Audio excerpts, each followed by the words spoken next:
Friends ಎಲ್ಲರಿಗೂ ನಮಸ್ಕಾರ. ನಿಮಗೆಲ್ಲರಿಗೂ ಸ್ಪರ್ಧಾ ಕರ್ನಾಟಕ ಯೂಟ್ಯೂಬ್ ಚಾನಲ್ಗೆ ಪ್ರೀತಿಯ ಸ್ವಾಗತ. ಸ್ನೇಹಿತರೆ, 2024ರಲ್ಲಿ ಒಂದು ಬೃಹತ್ ನೇಮಕಾತಿ ಅಂದರೆ ಅಥವಾ ಬೃಹತ್ ನೇಮಕಾತಿಗಳಲ್ಲಿ ಒಂದು ಅಂದರೆ ಈ ವಿಲೇಜ್ ಅಡ್ಮಿನಿಸ್ಟ್ರೇಟಿವ್ ಆಫೀಸರ್, ಈ ಗ್ರಾಮ ಆಡಳಿತ ಅಧಿಕಾರಿಗಳ ಒಂದು ಹುದ್ದೆ ಏನಿದೆ, ಇದು ಈಗ ಹೆಚ್ಚು ಸುದ್ದಿ ಆಗ್ತಾ ಇರತಕ್ಕಂಥದ್ದು ಮತ್ತು 1000 ಹುದ್ದೆಗಳು ಕಾಲ್ಫರ್ ಆಗಿದೆ ಕರ್ನಾಟಕ ಸರ್ಕಾರದ ಕಂದಾಯ ಇಲಾಖೆಯಿಂದ. ಈ KEA ಕರ್ನಾಟಕ ಎಕ್ಸಾಮಿನೇಷನ್ ಅಥಾರಿಟಿ, ಈ ಕರ್ನಾಟಕ ಒಂದು ಏನು ಪ್ರಾದೇಶಿಕ ಅಥವಾ ಪರೀಕ್ಷಾ ಪ್ರಾಧಿಕಾರ ಏನಿದೆ, ಇವರು ಈಗ ಕಾಲ್ಫರ್ ಮಾಡಿರ್ತಕ್ಕಂಥ ಹುದ್ದೆಗಳಿಗೆ ಸಂಬಂಧಿಸಿದಂತೆ ಇರುವ ಮಾಹಿತಿ, ಇದಕ್ಕೆ ಒಂದು ವಯೋಮಿತಿ ಏನು, ಶೈಕ್ಷಣಿಕ ಅರ್ಹತೆ ಏನಿದೆ, ಈ ಎಲ್ಲ ವಿಷಯಗಳನ್ನು ಕುರಿತು ನಾನಿವತ್ತು ಈಗ ನಿಮ್ಮ ಜೊತೆ ಮಾತಾಡ್ತಾ ಹೋಗ್ತಾ ಇದ್ದೀನಿ. ಈ ಪೋಸ್ಟ್ ನಿಮ್ಗೆ ಈಗಾಗಲೇ ಗೊತ್ತಿದೆ, ಗ್ರಾಮ ಆಡಳಿತ ಅಧಿಕಾರಿ, ವಿಲೇಜ್ ಅಕೌಂಟೆಂಟನ್ನು ಏನು ಮಾಡಿದ್ದಾರೆ, ಈಗ ವಿಲೇಜ್ ಅಡ್ಮಿನಿಸ್ಟ್ರೇಟಿವ್ ಆಫೀಸರ್ ಅಂತಕ್ಕಂಥ ಹುದ್ದೆಗಳಿಗೆ ಚೇಂಜ್ ಮಾಡಿ 2024ರಲ್ಲಿ ಸುಮಾರು ಬೃಹತ್ ಹುದ್ದೆಗಳಿದೆ. ಯಾಕೆ ಅಂದರೆ ಈಗಾಗಲೇ ಜನವರಿ ಮತ್ತು ಫೆಬ್ರವರಿಯಲ್ಲಿ PSI ಮತ್ತು ಪೊಲೀಸ್ ಬೇರೆ ಬೇರೆ ಎಕ್ಸಾಮ್ಗಳು, ಕಮರ್ಷಿಯಲ್ ಟ್ಯಾಕ್ಸ್ ಇನ್ಸ್ಪೆಕ್ಟರ್ ಎಕ್ಸಾಮ್ಗಳು ನಡೆದಿದೆ. ಇದೇ ವರ್ಷ KS ಕಾಲ್ಫರ್ ಆಗ್ಬೋದು. ನೆಕ್ಸ್ಟು GPSTRಗೆ ಸಂಬಂಧಿಸಿದ HSTR ಇರ್ಬೋದು, ಪೊಲೀಸ್ ಮತ್ತು ಬೇರೆ ಬೇರೆ PDO ಹುದ್ದೆಗಳಿಗೆ ಬೇರೆ ಬೇರೆ ಹುದ್ದೆಗಳು ಕಾಲ್ಫರ್ ಆಗೋದ್ರಲ್ಲಿ ವಿಲೇಜ್ ಅಕೌಂಟೆಂಟ್ ಕಾಲ್ಫರ್ ಆಗಿರೋದ್ರ ಬಗ್ಗೆ ನಾವೀಗ ಮಾತಾಡ್ತಾ ಹೋಗೋಣ. ಇದಕ್ಕೆ ಒಂದು ವಿದ್ಯಾರ್ಹತೆ, ಶೈಕ್ಷಣಿಕ ಅರ್ಹತೆ ಮತ್ತು ವಯೋಮಿತಿಗೆ ಸಂಬಂಧಿಸಿದಂತೆ ಮತ್ತು ಶುಲ್ಕಕ್ಕೆ ಸಂಬಂಧಿಸಿದಂತೆ ಈ ಕಡ್ಡಾಯ ಕನ್ನಡ ಪೇಪರ್ ಫಸ್ಟ್, ಪೇಪರ್ ಸೆಕೆಂಡಲ್ಲಿರ್ತಕ್ಕಂಥ ವಿಷಯಗಳೇನು ಅಂತ ಮಾತಾಡ್ತಾ ಹೋಗೋಣ. ನಾನು ಈಗಾಗಲೇ ಹೇಳಿದ್ದೀನಿ, ಕರ್ನಾಟಕ ಪರೀಕ್ಷಾ ಪ್ರಾಧಿಕಾರ ಏನಿದೆ, ಕರ್ನಾಟಕ ಸರ್ಕಾರದ ಕಂದಾಯ ಇಲಾಖೆಯಲ್ಲಿ ಖಾಲಿ ಇರುವ ಹುದ್ದೆಗಳನ್ನು ಈಗಾಗಲೇ ಕಾಲ್ಫರ್ ಮಾಡಿದೆ. ಹುದ್ದೆಯ ವಿವರ ಇಲ್ಲಿದೆ. ವಿಲೇಜ್ ಅಡ್ಮಿನಿಸ್ಟ್ರೇಟಿವ್ ಆಫೀಸರ್ ಅಂತಕ್ಕಂಥ ಒಂದು ನೇಮ್, ಗ್ರಾಮ ಆಡಳಿತ ಅಧಿಕಾರಿ. ಇವರ ಮೂಲ ವೇತನದ ಬಗ್ಗೆ 21,400 ಮತ್ತು 42,000 ಬಗ್ಗೆ ಇದೆ. ಹಾಗಾದರೆ ಇಲ್ಲಿ 1,000 ಹುದ್ದೆಗಳೇನಿದೆ, ಇದು ಉಳಿಕೆಯ ಮೂಲ ವೃಂದ ಅಂದರೆ ನಾನ್ KK ಅಥವಾ ನಾನ್ HK ಮತ್ತು ಕಲ್ಯಾಣ ಕರ್ನಾಟಕ ಸೇರಿ 1,000 ಹುದ್ದೆಗಳು. ಒಂದು ಗೊಂದಲ ನಿಮಗೆ ಕ್ಲಿಯರ್ ಆಯಿತು. 1,000 ಪೋಸ್ಟ್ಗಳು ಯಾವ್ಯಾವುದು ಅಂದರೆ ಉಳಿಕೆಯ ಮೂಲ ವೃಂದ ಮತ್ತು ಕಲ್ಯಾಣ ಕರ್ನಾಟಕವನ್ನು ಸೇರಿ 1,000 ಹುದ್ದೆಗಳು ಕಾಲ್ಫರ್ ಆಗಿದೆ. ಎಸ್, ಹಾಗಾದರೆ ಇವಕ್ಕೆ ಸಂಬಂಧಿಸಿದಂಥ ಶೈಕ್ಷಣಿಕ ಅರ್ಹತೆ ಅವ್ರೇನು ಕೇಳಿದರೆ, ದ್ವಿತೀಯ PUC ಅಥವಾ ತತ್ಸಮಾನ ಪರೀಕ್ಷೆ. ಈ ಸೆಕೆಂಡ್ PUC ಏನಿದೆ, ಇದರ ಒಂದು ತತ್ಸಮಾನ ಪರೀಕ್ಷೆ. ಡಿಯರ್ ಫ್ರೆಂಡ್ಸ್, ಏನು ಹೇಳಿದೆ ನಾನು, ಈಗ ನೀವು ಕರ್ನಾಟಕ ಸರ್ಕಾರದಲ್ಲಿ PU ಬೋರ್ಡ್ ಏನಿದೆ ಇದರಲ್ಲಿ ಪಾಸ್ ಆಗಿರಬೇಕು. ಒಂದು, ಈ PU ಬೋರ್ಡ್ ಆಚೆಗೆ ಮತ್ತೆ ಒಂದು 4 ಷರತ್ತುಗಳನ್ನು ಇಟ್ಟಿದ್ದಾನೆ. ಇದರ ಆಚೆಗೆ CBSE ಮತ್ತು ICSE ಮಂಡಳಿ ಪರೀಕ್ಷೆಗಳು 12th ಕ್ಲಾಸ್ ಪಾಸ್ ಆಗಿದ್ದರೆ ಅರ್ಹರು. ಅದರ್ ಸ್ಟೇಟಲ್ಲಿ ಓದಿದ್ರು ಸಹ ನೀವು ಅರ್ಹರು ಆ ಒಂದು PU ಲೆವೆಲಿಗೆ. Next NIOS national institute of open ಸ್ಕೂಲಿಂಗಲ್ಲಿ ಓದಿದ್ರು ಸಹ ಓಕೆ. 3 ವರ್ಷಗಳ ಡಿಪ್ಲೊಮೊ ಮಾಡಿದರೆ ಅಥವಾ ನೀವು 2 ವರ್ಷಗಳ ITI ಮಾಡಿದರೆ ಈ JOC ಇದನ್ನು ಓದಿದವರು ಸಹ PUC ಆಚೆಗೆ, ಇಲ್ಲಿ JODC ಇದೆ, JLDC ಇದೆ, ಇವೆಲ್ಲ ಇಲ್ಲೇನು ಹೇಳಿದ್ದಾರೆ, ಅವರೇನು ವೆಬ್ಸೈಟಲ್ಲಿ ನೀಡಿದ್ದಾರೆ, ಇಷ್ಟು PU ಬೋರ್ಡ್ ಜೊತೆಗೆ ಇಷ್ಟು ಪರೀಕ್ಷೆಗಳನ್ನು ನೀವು ಪಾಸಾದವರು ಯು ಕ್ಯಾನ್ ಎಲಿಜಿಬಲ್ ಅಥವಾ ಅಪ್ಲೈ ಮಾಡ್ಬೋದು ಈ ಒಂದು ರೂರಲ್ ಅಥವಾ ವಿಲೇಜ್ ಅಡ್ಮಿನಿಸ್ಟ್ರೇಟಿವ್ ಆಫೀಸರ್ ಪೋಸ್ಟ್ಗಳಿಗೆ. ಎಸ್, ಶೈಕ್ಷಣಿಕ ವಿದ್ಯಾರ್ಹತೆ ಬಗ್ಗೆ ನಮಗೆ ಕ್ಲಿಯರ್ ಆಯಿತು. ವಯೋಮಿತಿ ಬಗ್ಗೆ ನೋಡಿ, ಪರೀಕ್ಷಾ ದಿನಾಂಕ ಏನಿದೆ ಅಥವಾ ಪರೀಕ್ಷೆಗೆ ದಿನಾಂಕ ನಿಗದಿ ಅಂದರೆ ನಿಮಗೆ ಪರೀಕ್ಷೆ ನಿಗದಿಪಡಿಸಿದ ಕೊನೆಯ ದಿನಾಂಕ ಅಂದರೆ ಏನು ಕಳಿಸಿದೆ ಅಂದರೆ ಪರೀಕ್ಷೆಗಿಂತ ಅರ್ಜಿ ಸ್ವೀಕರಿಸಲು ನಿಗದಿಪಡಿಸಿದ ಕೊನೆಯ ದಿನಾಂಕದೊಂದು, ಪರೀಕ್ಷೆ ಅಲ್ಲ, ಅರ್ಜಿ ಸ್ವೀಕರಿಸಲು ನಿಗದಿಪಡಿಸಿದ ಕೊನೆಯ ಲಾಸ್ಟ್ ಡೇಟ್ ಒಳಗಾಗಿ ಕಂಪ್ಲೀಟ್ 18 ಇಯರ್ಸ್ 18 ವರ್ಷ ಸಂಪೂರ್ಣ ಆಗಿರಬೇಕು. ಹಾಗಾದ್ರೆ ಇಲ್ಲಿ GM ಅಭ್ಯರ್ಥಿಗಳಿಗೆ, ನೆಕ್ಸ್ಟು ಈ OBCಗೆ, SC ST ಕ್ಯಾಟಗರಿಗೆ ಫಸ್ಟು ಏಜ್ ಲಿಮಿಟ್, ಗರಿಷ್ಠ ವಯೋಮಿತಿ 35 ವರ್ಷ GMಗಿದೆ.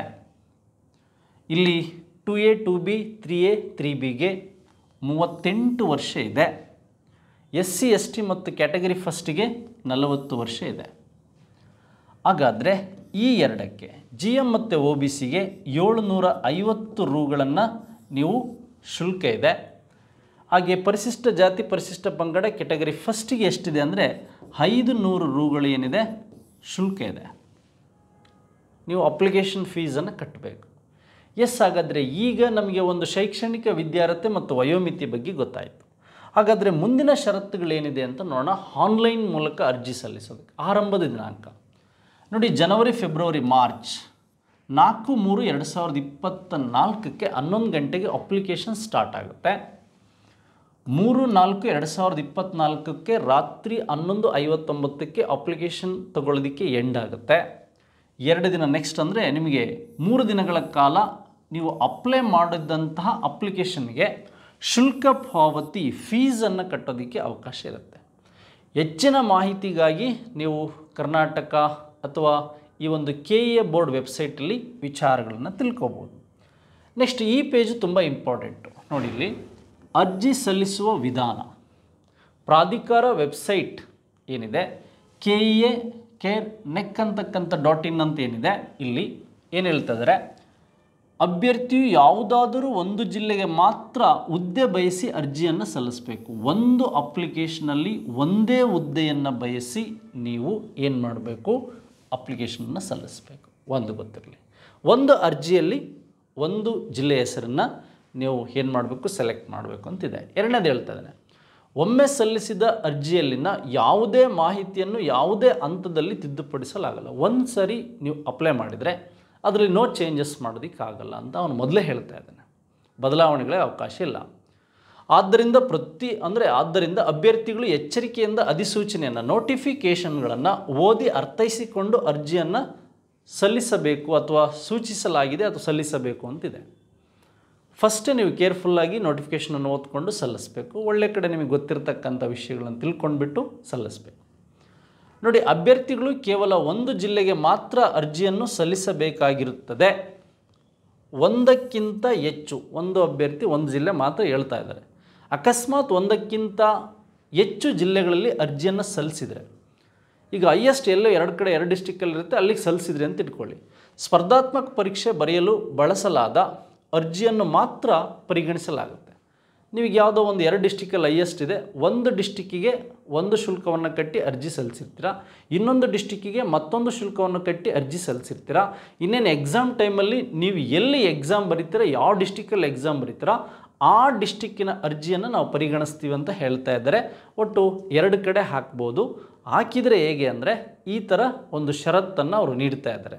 ಮತ್ತು ಯಾವುದೇ ತಿದ್ದುಪಡಿ ಮಾಡಲು ಅವಕಾಶ ಇಲ್ಲ, ಅರ್ಜಿಯಲ್ಲಿ ಬದಲಾವಣೆಗಳಲ್ಲಿ ಇರೋದಿಲ್ಲ ಅಂತ ಹೇಳ್ತಾ ಇದ್ದಾರೆ.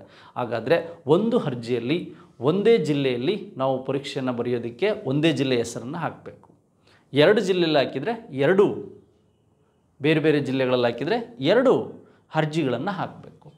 ನೆಕ್ಸ್ಟ್ ಸ್ಪರ್ಧಾತ್ಮಕ ಪರೀಕ್ಷಾ ವಿಧಾನ ಅಂತ ನೋಡಿ, ಮೇಲ್ಕಂಡ ಹುದ್ದೆಗಳಿಗೆ ಸ್ಪರ್ಧಾತ್ಮಕ ಪರೀಕ್ಷೆಗಳಲ್ಲಿ ಆಫ್ಲೈನ್ OMR ಟೈಪ್ ಮಾದರಿಯ ಮೂಲಕ ಪರೀಕ್ಷೆಗಳನ್ನು ನಡೆಸಲಾಗ್ತದೆ. ನಿಮ್ಮ ಆಪ್ಟಿಕಲ್ ಮಾರ್ಕ್ ರೀಡರ್ ಇದುವರೆಗೆ ಏನು ಬರಿತಾ ಇದ್ರಿ ಅದೇ ಮೆಥಡ್ ಇರುತ್ತೆ. ಮತ್ತು MCQs ಇರುತ್ತೆ, ಮಲ್ಟಿಪಲ್ ಚಾಯ್ಸ್ ಕ್ವಶನ್ಸ್ ಅಥವಾ ಬಹು ಆಯ್ಕೆ ಪ್ರಶ್ನೆಗಳಿರುತ್ತೆ.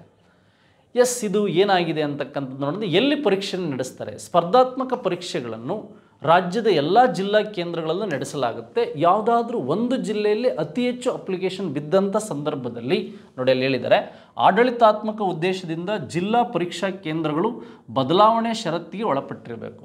ಅಕಸ್ಮಾತ್ ಒಂದು ಜಿಲ್ಲೆಯಲ್ಲಿ ಜಾಸ್ತಿ ಆಯಿತು ಅಂದರೆ ಇನ್ನೊಂದು ತಾಲೂಕು ಇನ್ನೊಂದು ಜಿಲ್ಲೆಗೆ ಈ ಹೆಚ್ಚುವರಿ ಅಭ್ಯರ್ಥಿಗಳಿಗೆ ಒಂದು ಪರೀಕ್ಷೆಯನ್ನು ನಡೆಸ್ತೀವಿ ಔಟ್ ಆಫ್ ಡಿಸ್ಟಿಕ್ಕಲ್ಲಿ ಅಂತ ಹೇಳ್ತಾ ಇದ್ದಾರೆ. ಷರತ್ತದು. ಪ್ರವೇಶ ಪತ್ರವನ್ನು ಪ್ರಾಧಿಕಾರದ ವೆಬ್ಸೈಟಲ್ಲಿ ನೀಡ್ತಾರೆ ಮತ್ತು ಪರೀಕ್ಷಾ ದಿನಾಂಕ ಇನ್ನೂ ಬಿಟ್ಟಿಲ್ಲ. ಈ ವೇಳಾಪಟ್ಟಿ, ಪರೀಕ್ಷಾ ದಿನಾಂಕ ಮತ್ತು ವೇಳಾಪಟ್ಟಿಯನ್ನು ನೀವು ಹೇಗೆ ಇದನ್ನು ನೋಡಬೇಕಂದ್ರೆ ವೆಬ್ಸೈಟಲ್ಲಿ ನೋಡಬೇಕು, ಡೌನ್ಲೋಡ್ ಮಾಡ್ಕೋಬೇಕು. ಪರೀಕ್ಷಾ ದಿನಾಂಕವನ್ನು ಸಹ ನಾವು ವೆಬ್ಸೈಟಲ್ಲಿ ನೀಡ್ತೀವಿ ಅಂತ ಈ ಒಂದು KEA ಬೋರ್ಡ್ನವರು ಹೇಳಿದ್ದಾರೆ. ನೆಕ್ಸ್ಟ್ ಅದಾದಮೇಲೆ ಇಲ್ಲಿ 3 ಪೇಪರ್ ಇದೆ. ನಿಮಗೆ ಒಂದು ಈ ಕಂಪಲ್ಸರಿ ಕನ್ನಡ ಅಂತಿದೆ, ಪೇಪರ್ ಫಸ್ಟ್ ಅಂತಿದೆ, ಪೇಪರ್ 2 ಅಂತ ಇದೆ. 3 ಪೇಪರ್ಗಳು, 3 ಪೇಪರ್ಸನ್ನು ಅವನು ಹೇಳಿದ್ದಾನೆ. ನೋಡಿ, ಪತ್ರಿಕೆ ಅಥವಾ ಈ ಒಂದು ಹುದ್ದೆಗೆ ಅಪ್ಲಿಕೇಶನ್ ಹಾಕಿದ ಎಲ್ಲ ವಿದ್ಯಾರ್ಥಿಗಳು ಸಹ ಈ ಕಡ್ಡಾಯ ಕನ್ನಡವನ್ನು ಬರೀಲೇಬೇಕು. ನಾನು 10th ಕನ್ನಡ ಮೀಡಿಯಮ್ಮು, ಕನ್ನಡ ಭಾಷೆ ಓದಿದ್ದೀನಿ, ಅದೆಲ್ಲ ಇಲ್ಲ. ಪ್ರತಿಯೊಬ್ಬರು ಕನ್ನಡ ಅಪ್ಲಿಕೇಶನ್ ಆಗಿ ಯಾರು ಹುದ್ದೆಗೆ ಅಪ್ಲಿಕೇಶನ್ ಆಗಿದ್ರು ಅಷ್ಟು ಜನ ಕಡ್ಡಾಯ ಕನ್ನಡ ಪತ್ರಿಕೆ ಅಥವಾ ಕಡ್ಡಾಯ ಕನ್ನಡ ಭಾಷಾ ಪರೀಕ್ಷೆಯನ್ನು ಬರೀಲೇಬೇಕು. ಇದು ಹೇಳ್ತಾ ಇದ್ದೇನೆ, ಎಷ್ಟಕ್ಕೆ ಇರುತ್ತೆ ಇದು? ಬಹು ಆಯ್ಕೆ ಮಾದರಿ, MCQs ಇರುತ್ತೆ, ಡಿಸ್ಕ್ರಿಪ್ಟಿವ್ ಇರಲ್ಲ ಅಂತ ನೆನಪಿರಲಿ. ನಾವು KSL ಬರೆಯುವಾಗ 150 marks English, 150 marks Kannada descriptive ಬರಿತೀವಿ.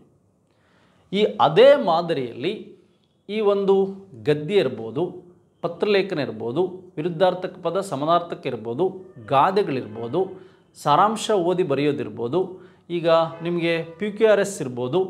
ಈ ಥರದ ತುಂಬ ಈಸಿ ಆದಂಥ ಬೇಸಿಕ್ ನಾಲೆಡ್ಜ್ ಮೇಲೆ 150 ಕ್ವಶನ್ಸ್ MCQs ಇರುತ್ತೆ. ಅಥವಾ ಇದೇನಂತ ಹೇಳಿದಾನೆ, ಪತ್ರಿಕೆಯಲ್ಲಿ ಗರಿಷ್ಠ 150 ಅಂಕಗಳಿರುತ್ತೆ. ಪ್ರಶ್ನೆಗಳ ಬಗ್ಗೆ ಅವನು ಹೇಳಿಲ್ಲ, ಅಂಕಗಳನ್ನು ಒಳಗೊಂಡಿರುತ್ತೆ. ಅಭ್ಯರ್ಥಿಗಳು ಇದರಲ್ಲಿ ಅರ್ಹತೆ ಗಳಿಸಿದ ಕನಿಷ್ಠ 50 ಅಂಕಗಳನ್ನು ಗಳಿಸತಕ್ಕದ್ದು. ಅಂದರೆ 150 ಕ್ವಶನ್ಸ್ 150 ಮಾರ್ಕ್ಸ್ ಇದ್ದರೆ ಗರಿಷ್ಠ 50 ಅಂಕಗಳನ್ನು ಪಡಿಬೇಕು. 150ಕ್ಕೆ 50 ಅಂಕ ಅಷ್ಟೇ. ಅವನು ಪರ್ಸೆಂಟೇಜ್ ಕೇಳಿಲ್ಲ, ನೆನಪಿರಲಿ. ಪರ್ಸೆಂಟೇಜ್ ಆದರೆ 75 ಮಾರ್ಕ್ಸ್ ಆಗಿಬಿಡುತ್ತೆ. ಅವನು 150ಕ್ಕೆ ಕನಿಷ್ಠ 50 ಅಂಕಗಳಂತ ಹೇಳಿದ್ದಾನೆ. ಗರಿಷ್ಠ ಅಲ್ಲ, ಕನಿಷ್ಠ 50 ಅಂಕಗಳಂತ ಹೇಳಿದ್ದಾನೆ. ಕನಿಷ್ಠ 50 ಅಂಕಗಳನ್ನು ಗಳಿಸಲಿಲ್ಲ ಅಂದರೆ ಅವನು ಮುಂದಿನ 2 ಪೇಪರ್ಗಳಿಗೆ ಅಥವಾ ಮುಂದಿನ ಪೇಪರ್ ಇವ್ಯಾಲ್ಯುಯೇಷನ್ಗೆ ಆತ ಅರ್ಹತೆಯನ್ನು ಪಡೆಯೋದಿಲ್ಲ. 150 ಅಂಕ ಕಡ್ಡಾಯ. ಕನ್ನಡದಲ್ಲಿ 50 ಅಂಕಗಳನ್ನು ಪಡಿಲೇಬೇಕು ಕನಿಷ್ಠ. ಆಗಿದ್ದರೆ ಮಾತ್ರ ಕಡ್ಡಾಯ ಕನ್ನಡ ಭಾಷಾ ಪರೀಕ್ಷೆಯಲ್ಲಿ ಪಡೆದ ಅಂಕಗಳನ್ನು ಹುದ್ದೆಗಳ ಆಯ್ಕೆಗೆ ಪರಿಗಣಿಸುವುದಿಲ್ಲ.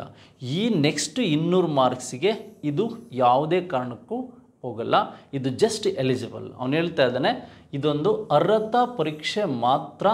150ಕ್ಕೆ ಕಡ್ಡಾಯ ಕನ್ನಡದಲ್ಲಿ ಕನಿಷ್ಠ 50 ಅಂಕಗಳನ್ನು ತೆಗೆದ್ರೆ ನೀವು ಮುಂದೆ ನಿಮ್ಮ ಪೇಪರ್ಗಳು paper first, paper second evaluation ಆಗುತ್ತೆ ಅಥವಾ ಅರ್ಹತೆಯನ್ನು ಪಡಿತೀರಾ. ಯಾವುದೇ ಕಾರಣಕ್ಕೂ ಇಲ್ಲಿ ತೆಗೆದ ಅಂಕಗಳನ್ನು ನಿಮ್ಮ ನೇಮಕಾತಿಗೆ ನಾವು ಇದನ್ನು ಪರಿಗಣಿಸುವುದಿಲ್ಲ ಅಂತ ಹೇಳ್ತಾ ಇದ್ದಾರೆ. ಎಸ್, ಹಾಗಾದರೆ ಫಸ್ಟ್ ಪೇಪರ್ ಬಗ್ಗೆ ಮಾತಾಡ್ತಾ ಹೋಗೋಣ. ಗ್ರಾಮ ಆಡಳಿತ ಅಧಿಕಾರಿ ಏನಿದ್ದಾರೆ ಇವರಿಗೆ ಪೇಪರ್ ಫಸ್ಟ್ ತುಂಬ ಜನಕ್ಕೆ ಗೊಂದಲ ಇದೆ. ಈಗ ಪ್ರಚಲಿತ ಘಟನೆಗಳಿಗೆ ಸಂಬಂಧಿಸಿದಂಥ ಸಾಮಾನ್ಯ ಜ್ಞಾನದ ವಿಷಯಗಳು. ಫಾರ್ ಎಕ್ಸಾಂಪಲ್, ನಿಮಗೆ ಇಲ್ಲಿ GK ಇರ್ಬೋದು ಮತ್ತು ಕರೆಂಟ್ ಇವೆಂಟ್ಸ್ ಇರ್ಬೋದು. ಸ್ಟ್ಯಾಟಿಕ್ GK ಕರೆಂಟ್ ಇವೆಂಟ್ಸ್ ಸೇರಿ ನಿಮಗೆ ಒಂದು 10 ಕ್ವಶನ್ಸ್ ಬರ್ಬೋದು. ದೈನಂದಿನ ಗ್ರಹಿಕೆ ವಿಷಯಗಳು ಅಂದರೆ ತುಂಬ ಜನಕ್ಕೆ ಗೊಂದಲ ಆಗಿಬಿಡುತ್ತೆ. ದಿನನಿತ್ಯ ಜೀವನದಲ್ಲಿ ನಮಗೆ ಸೈನ್ಸ್ ಮ್ಯಾಥ್ಸ್ ಬೇಕೇ ಬೇಕು. ಈ ಜನರಲ್ ಮೆಂಟಲ್ ಎಬಿಲಿಟಿ ಮತ್ತು ಜನರಲ್ ಸೈನ್ಸ್ ಇದರಲ್ಲೇ ಅಡಗಿದೆ. ಇಂದಿನ ನೇಮಕಾತಿ ಅಧಿಸೂಚನೆಯಲ್ಲಿರ್ತಕ್ಕಂಥ ಇದೇ ಪದಗಳಿಂದ ಜನರಲ್ ಮೆಂಟಲ್ ಎಬಿಲಿಟಿ ಸೈನ್ಸ್ ಬಂದಿದೆ ನೋಡಿ. ಈಗ GS ಆಯಿತು, ಜನರಲ್ ಮೆಂಟಲ್ ಎಬಿಲಿಟಿ ಸೈನ್ಸ್ 2 ಕಾಲಮಲ್ಲಿ ಆಯಿತು. ಈ ಹ್ಯೂಮನಿಟೀಸ್ ಸಬ್ಜೆಕ್ಟ್ ಏನಿದೆ, ಮಾನವಿಕ ಶಾಸ್ತ್ರ ನೋಡಿ, ಇಲ್ಲಿ ಕಾನ್ಸ್ಟಿಟ್ಯೂಷನ್ ಇದೆ, ಇಲ್ಲಿ ಭಾರತ ಸಂವಿಧಾನ ಇದೆ, ಇಲ್ಲಿ ಭೂಗೋಳಶಾಸ್ತ್ರ ಇದೆ, ಇಲ್ಲಿ ಕರ್ನಾಟಕ ಆರ್ಥಿಕತೆಗೆ ಸಂಬಂಧಿಸಿದಂತೆ ಮಾತಾಡಿದ್ದಾರೆ. ಅಥವಾ GS ಕರೆಂಟಲ್ ಅಫೈರ್ಸಲ್ಲಿ ನಿಮಗೆ ಇಂಡಿಯನ್ ಎಕಾನಮಿ ಕೇಳೋ ಸಾಧ್ಯತೆಗಳಿರುತ್ತೆ. ಆರ್ಗನೈಜೇಷನ್ಸ್ಗಳ ಬಗ್ಗೆ, ಸೆಬಿ ಇದ್ರ ಬಗ್ಗೆ ಎಲ್ಲ ಕೇಳೋ ಸಾಧ್ಯತೆಗಳಿರುತ್ತೆ. ಹಾಗಾದರೆ ನಿಮಗೆ ಇಲ್ಲಿ ಹಿಸ್ಟ್ರಿ ಇರ್ಬೋದು, ಜಿಯೋಗ್ರಫಿ ಇರ್ಬೋದು, ಇಂಡಿಯನ್ ಕಾನ್ಸ್ಟಿಟ್ಯೂಷನ್ ಇರ್ಬೋದು, ಇಂಡಿಯನ್ ಎಕಾನಮಿ ಇರ್ಬೋದು, ಇಷ್ಟನ್ನು ಓದಬೇಕಾಗುತ್ತೆ. ಈ ಪಾರ್ಟಲ್ಲಿ 60 to 70 ಮಾರ್ಕ್ಸನ್ನು ಕೇಳ್ತಾನೆ. ಇಲ್ಲಿಂದ ಕೆಳಗಡೆ ಏನಿದೆ, ಇಲ್ಲಿಂದ ಕೆಳಗಡೆ 40 to 30 ಮಾರ್ಕ್ಸ್ ಹೇಗೆ ಬರುತ್ತೆ, ಎಲ್ಲಿ ಕೇಳ್ಬೋದು?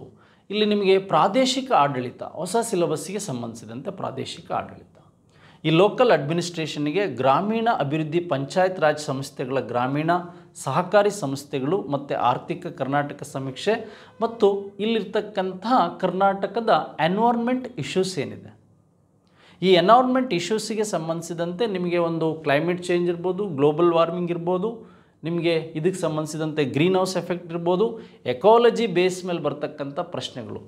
ಈ ಮೇಲಿನ ಅಂಶಗಳು 60 ಕ್ವಶನ್ಸ್ ಬಂದರೆ ಈ 4 ಅಂಶಗಳು ನಿಮಗೆ 30 to 40 ಬರ್ಬೋದು, ಇಲ್ಲಿ 60 to 70 ಬರ್ಬೋದು. ಅಪ್ರಾಕ್ಸಿಮೇಟ್ಲಿ 100 ಕ್ವಶನ್ಸ್ ಕವರ್ ಆಗುತ್ತೆ. ಈ ಸಿಲೆಬಸ್ಸನ್ನು ನೀವು ಎಕ್ಸ್ಟ್ರಾ ಓದಬೇಕು. ಈಗ ಒಂದು ಗೊಂದಲ ಕ್ಲಿಯರ್ ಆಯಿತು. ದೈನಂದಿನ ಗ್ರಹಿಕೆ ವಿಷಯಗಳಂದರೆ ಜನರಲ್ ಮೆಂಟಲ್ ಎಬಿಲಿಟಿ ಸೈನ್ಸ್ 2 ಇರುತ್ತೆ, ಇಲ್ಲಿ ಎಕಾಲಜಿನೂ ಇರುತ್ತೆ, ನೆಕ್ಸ್ಟ್ ಇಲ್ಲಿ ರೂರಲ್ ಡೆವಲಪ್ಮೆಂಟ್ ಪಂಚಾಯತ್ ರಾಜು ಇರುತ್ತೆ. ಇದೆಲ್ಲ ಓದ್ಕೋಬೇಕಾಗುತ್ತೆ. ಇದು ಫಸ್ಟ್ ಪೇಪರ್. ಎಸ್, ಈ ಪೇಪರ್ಗೆ ನೆಗೆಟಿವ್ ವ್ಯಾಲ್ಯೂಷನ್ ಇದೆ 0.25. ಮುಂದೆ ಹೇಳ್ತಾ ಹೋಗ್ತೀನಿ.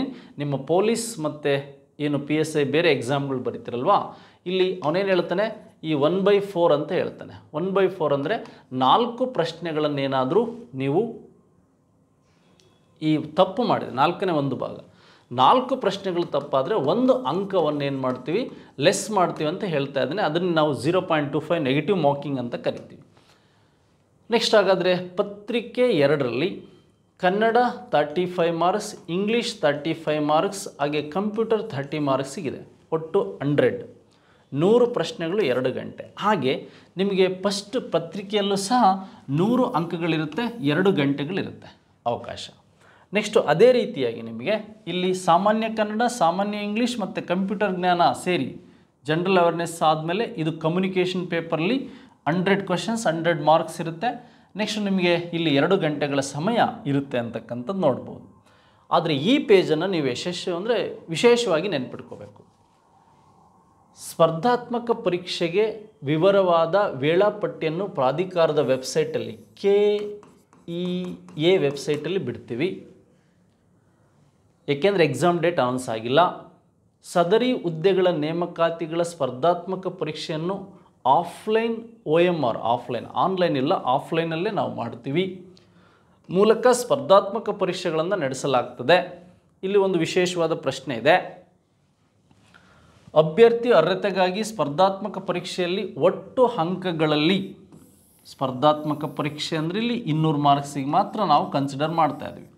ಈ 200 ಅಂಕಗಳಲ್ಲಿ ಏನು ಹೇಳ್ತಾ ಇದ್ದಾನೆ, ಶೇಕಡ 35% ಅಂದರೆ ಈ 200ರಲ್ಲಿ 2 ಪೇಪರಲ್ಲಿ ಸೇರಿ ಶೇಕಡ 35% ಅಂದರೆ 200ಕ್ಕೆ 70 ಮಾರ್ಕ್ಸ್ ತೆಗೆದ್ರೆ ಮಾತ್ರ ನೀವು ಫೈನಲ್ ಎಲಿಜಿಬಲ್ಗೆ ಅರ್ಹರು. ಆಮೇಲೆ ಮೇಲೆ ಎಷ್ಟಾದರೂ ನಿಲ್ಬೋದು, ಮೆರಿಟ್ ಅದು. ಆದರೆ ಒಂದು ವಿಷಯ, ನಮಗೆ ಪೇಪರ್ ಫಸ್ಟಲ್ಲೇ 35 ತೆಗಿಬೇಕಂತ ಹೇಳಿಲ್ಲ, ಪೇಪರ್ 2ನಲ್ಲೇ 35 ತೆಗಿಬೇಕು ಅಂತ ಹೇಳಿಲ್ಲ ಅವನು, ಗೊತ್ತಾಯ್ತಾ? ನೀವು ಒಂದು ಪೇಪರಲ್ಲಿ ಬರೀ 20 ಮಾರ್ಕ್ಸ್ ತೆಗಿರಿ, ಇನ್ನೊಂದು ಪೇಪರಲ್ಲಿ ನೀವು 50 ಮಾರ್ಕ್ಸನ್ನು ತೆಗಿಬೋದು.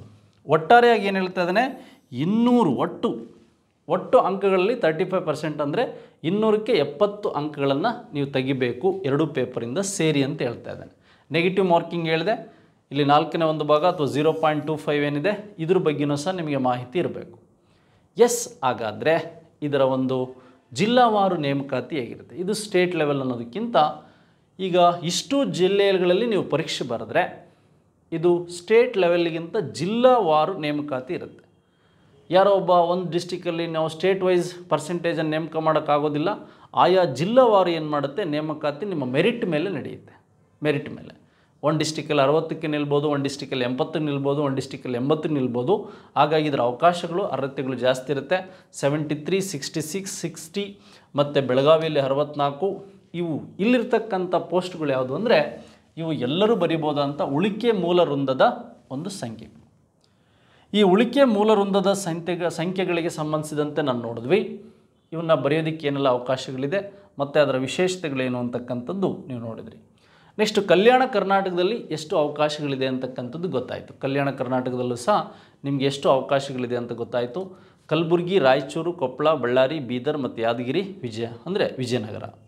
ಇಲ್ಲಿ ಕಲಬುರಗಿಯಲ್ಲಿ ಎಷ್ಟಿದೆ, 3 ಪತ್ರಿಕೆಗಳಲ್ಲಿ ಒಂದು ಕಡ್ಡಾಯ ಕನ್ನಡ ಇರುತ್ತೆ, ಪತ್ರಿಕೆ 1 ಪತ್ರಿಕೆ 2 ಮಾತ್ರ ನಿಮಗೆ ನೆಗೆಟಿವ್ ಮಾರ್ಕಿಂಗ್ ಇರುತ್ತೆ. ಫಸ್ಟ್ ಇರ್ತಕ್ಕಂಥ 150 ಕಡ್ಡಾಯ ಕನ್ನಡ, ನೆಗೆಟಿವ್ ಮಾರ್ಕಿಂಗ್ ಇರಲ್ಲ, ಇದು ಜಸ್ಟ್ ಎಲಿಜಿಬಲ್ ಅಷ್ಟೇ. ಅದು ಈ ಅಂಕಗಳನ್ನು ಮುಂದೆ ನಾವು ಬಳಸೋದಿಲ್ಲ ಅಂತ ಹೇಳಿದ್ವಿ. ಇದರ ಜೊತೆಗೆ ಈ ವಿಷಯಗಳು ಏನು ಅಂತಕ್ಕಂಥದ್ದು ನಮಗೆ ಗೊತ್ತಾಯಿತು. ಇದು ಜಿಲ್ಲಾವಾರು ಆಯ್ಕೆ ವಿಧಾನ ಮೆರಿಟ್ ಮೇಲೆ ನಿಲ್ಲುತ್ತೆ. ಒಂದು ಋಣಾತ್ಮಕ ಅಂಕ ಇದೆ. ಪೇಪರ್ ಫಸ್ಟ್, ಪೇಪರ್ ಸೆಕೆಂಡ್ ಬಗ್ಗೆ ಇದ್ದಂಥ ಗೊಂದಲಗಳು ಮುಕ್ತವಾಯಿತು. ಕಡ್ಡಾಯ ಕನ್ನಡ ಪತ್ರಿಕೆಯನ್ನು ಪ್ರತಿಯೊಬ್ಬ ಅಪ್ಲಿಕೆಂಟು ಸಹ ಬರೀಬೇಕು ಅಂತಕ್ಕಂಥದ್ದು ಗೊತ್ತಾಯಿತು. ಅದು ಜಸ್ಟ್ ಎಲಿಜಿಬಲ್ ಪೇಪರ್ ಅಂತ ಗೊತ್ತಾಯಿತು. ಹಾಗಾದರೆ ನಮ್ಮ ಸ್ಪರ್ಧಾ ಕರ್ನಾಟಕ ಅಕಾಡೆಮಿಯಲ್ಲಿ ಇದೇ ತಿಂಗಳು ಮಾರ್ಚ್ ಅಂದರೆ ನೆಕ್ಸ್ಟು ಮಾರ್ಚ್ ತಿಂಗಳಲ್ಲಿ ನಡೀಬೋದಾದಂತಹ ಅಂದರೆ ಮಾರ್ಚ್ 14/3/2024 ಆಫ್ಲೈನ್ ಮತ್ತು ಆನ್ಲೈನ್ ತರಗತಿಗಳು ಆರಂಭಗೊಳ್ಳುತ್ತಾ ಇದೆ. ವಿಲೇಜ್ ಅಡ್ಮಿನಿಸ್ಟ್ರೇಟಿವ್ ಆಫೀಸರ್ಗೆ 9071673831 or 3231 ಇದಕ್ಕೆ ನೀವು ದೂರವಾಣಿ ಕರೆಯನ್ನು ಮಾಡಿದರೆ ಇದ್ರ ಬಗ್ಗೆ ನಾವು ಮಾಹಿತಿಯನ್ನು ಹೇಳ್ತೇವೆ. ಈ ವಿಡಿಯೋ ಇಷ್ಟ ಆಗಿದ್ದರೆ ಇತರರಿಗೂ ಸಹ ಹಂಚಿ ಅಂತ ಹೇಳ್ತಾ ಎಲ್ಲರಿಗೂ ಈ ಪರೀಕ್ಷೆನ ತಗೊಳ್ತಕ್ಕಂಥ ಎಲ್ಲರಿಗೂ ಶುಭವಾಗಲಿ ಅಂತ ಹೇಳ್ತಾ ಈ ವಿಡಿಯೋನ ಮುಗಿಸ್ತಾ ಇದ್ದೀನಿ. Thank you very much.